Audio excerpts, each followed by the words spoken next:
Boris Johnson is under fresh pressure over nazanin Zaghari-Ratcliffe after Iranian state television cited his erroneous statement about her as an inadvertent confession that she was spying in Iran.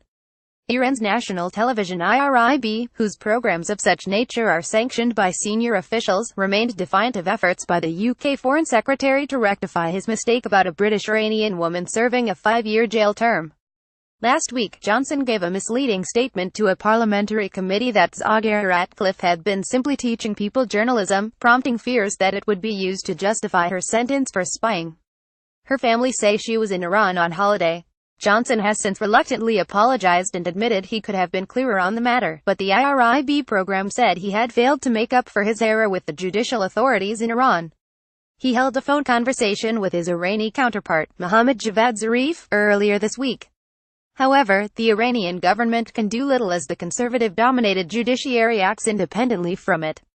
On Thursday, the UK Foreign Office said the Iranian foreign minister assured the Foreign Secretary that his earlier remarks at the Foreign Affairs Committee will have no bearing on Mrs. Zaghari-Ratcliffe's case and that he remains committed to working with the UK government to secure her release on humanitarian grounds. The Foreign Secretary made clear in Parliament that Mrs. Zaghari-Ratcliffe was visiting Iran on holiday and that was the sole purpose of her visit. On Wednesday evening, an IRIB news bulletin referred to Johnson's comments as evidence that Zaghari-Ratcliffe was conducting illegal affairs in Iran. The Iranian judiciary's news website also carried a news article on Wednesday with the headline "Spy Human Rights Activist." Hadin Elliott had an Iran State TV welcomes at Boris Johnson's remarks ab nazanin Zaghari-Ratcliffe at Free Nazanin as an unintended confession of the UK Gov ab the real plot behind her trip to Iran, a proof of IRGC's accusations against her, via Naramangaribpic.twitter.com. Zach28 Evka November 8, 2017. The news broadcast, which was entitled Confession, said Mr. Johnson's inadvertent confession meant that she was teaching some Iranian journalists. It was a gaffe that cannot be covered up. The sole sentence uttered from the mouth of the UK Foreign Secretary put the efforts of the British media propaganda in vain.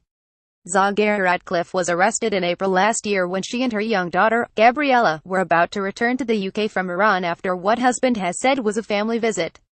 Since then, she has spent most of her time in Evin prison in Tehran while Gabriella, 3, has been in the care of her mother's Iranian family. Tehran's prosecutor general said in October that Zaghari-Ratcliffe was being held because she ran a BBC Persian online journalism course which was aimed at recruiting and training people to spread propaganda against Iran. She worked for BBC Media Action between February 2009 and October 2010 before moving to Thomson Reuters Foundation, the news agency's charitable arm, as a project manager. Her husband, Richard Ratcliffe, told The Guardian his wife's family in Iran were shocked when they saw the item on state TV. Contrary to Zarif's reassurances to Boris Johnson, it feels like parts of the Iranian regime are still using the Foreign Secretary's comments against nazanin, he said. Zaghari-Ratcliffe's local MP said in spite of repeated assurances from Johnson, Iran continued to use his words as fuel for their case against her. The Iranian state TV presenter's words condemning nazanin for false crimes are chilling, Tulip Sadiq said.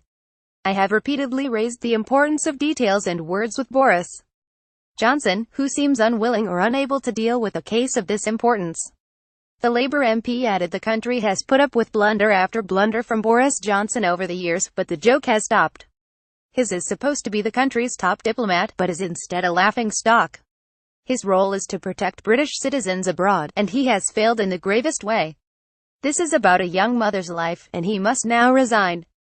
Richard Ratcliffe said following the Foreign Secretary's phone call with Foreign Minister Mohammad Zarif. Nazanin was on the evening TV news in Iran. She was also on the front page of some of the Iranian newspapers.